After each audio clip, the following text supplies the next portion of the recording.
স্বপ্নে নিজের স্ত্রীকে অন্য কোথাও বিয়ে হতে দেখলে অথবা নিজের স্বামীকে অন্য কোথাও বিয়ে হতে দেখলে এই স্বপ্নের ব্যাখ্যা কি, এই স্বপ্ন কিসের আলামত বহন করে? আমাদের মধ্যে অনেকে এরকম স্বপ্ন দেখে যে স্বপ্নের মধ্যে তার স্বামী আরেক জায়গায় বিয়ে হয়ে যাচ্ছে, আবার অনেক ভাই স্বপ্ন দেখে তার স্ত্রীর আরেক জায়গায় বিয়ে হয়ে যাচ্ছে। বলে হুজুর এই স্বপ্নের ব্যাখ্যা কি হতে পারে, এটার কোনো ব্যাখ্যা আছে কিনা? মনে রাখবেন, dream is not a silly matter in Islam. ইসলামের স্বপ্ন কোনো খেলতামাশার বিষয় নয়, স্বপ্নের একটা ভ্যালু রয়েছে। এবং কি আল্লাহর হাবিব সাল্লাল্লাহু আলাইহি ওয়াসাল্লাম জানিয়েছেন যে নবুয়তের 46 ভাগের এক ভাগ হচ্ছে একটা সত্য স্বপ্ন।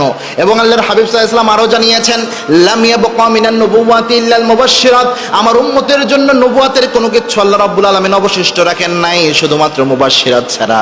সাহাবায়ে একরাম প্রশ্ন করলেন, ইয়া রাসূলুল্লাহ, মুবাশশিরাত কি? আল্লাহর হাবিব সাল্লাল্লাহু আলাইহি ওয়াসাল্লাম জানিয়েছেন, আর রুইয়া সলিহা, আমার উম্মত যখন দিক নির্দেশনা আল্লাহ রাব্বুল আলামিন আমার উম্মতকে দেওয়ার প্রয়োজন মনে করবেন, তখন আল্লাহ রাব্বুল আলামিন সত্য স্বপ্ন, সুন্দর স্বপ্ন দেখাইয়া তাদেরকে দিক নির্দেশনা দিবেন। আল্লাহু আকবার। সুতরাং স্বপ্নের একটা ভ্যালু রয়েছে।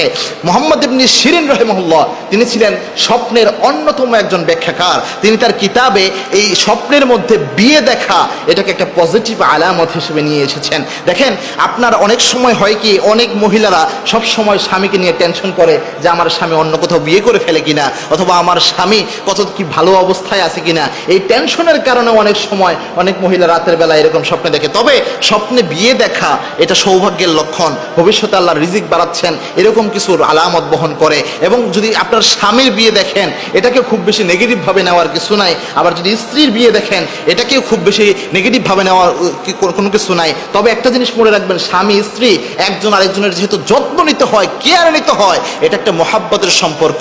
আপনি আপনার স্ত্রীর যখন যত্ন কম নিচ্ছেন এরকম কোনো কিছু যদি মনে হয়, তাহলে বুঝবেন হয়তো এই স্বপ্নের মাধ্যমে এরকম আল্লাহ রাব্বুল আলামিন আপনাকে ইশারা করতেছেন, অথবা আপনার দ্বারা আপনার স্ত্রীর জুলুম হচ্ছে, আপনার স্ত্রীর সঠিক অধিকার পাচ্ছে না, এরকম কিছু যদি হয় এটার মাধ্যমে আপনাকে আল্লাহ রাব্বুল আলামিন সতর্ক করছেন। অথবা আপনি আপনার স্বামীর কোনো না কোনো হক নষ্ট করতেছেন, স্বামীর আপনি যত্ন নিচ্ছেন না, এরকম কিছু যদি থেকে থাকে হয়তো বা এটার মাধ্যমে আল্লাহ এই ইশারা করতেছেন। সুতরাং এরকম স্বপ্ন দেখলে ঘাবড়ে না যে 2 রাকাত নামাজ আল্লাহর জন্য আদায় করবেন, আদায় করে আপনি আল্লাহর কাছে চাইবেন, আল্লাহ এই স্বপ্নের ভালো দিক আমাকে দান করেন, আর এই স্বপ্নের খারাপ দিক থেকে আল্লাহ আপনি আমাকে বাঁচিয়ে দেন। ইনশাআল্লাহ এই স্বপ্নের মাধ্যমে কোনো না কোনো ভালো দিক আল্লাহ আপনাকে দিয়ে দিবেন।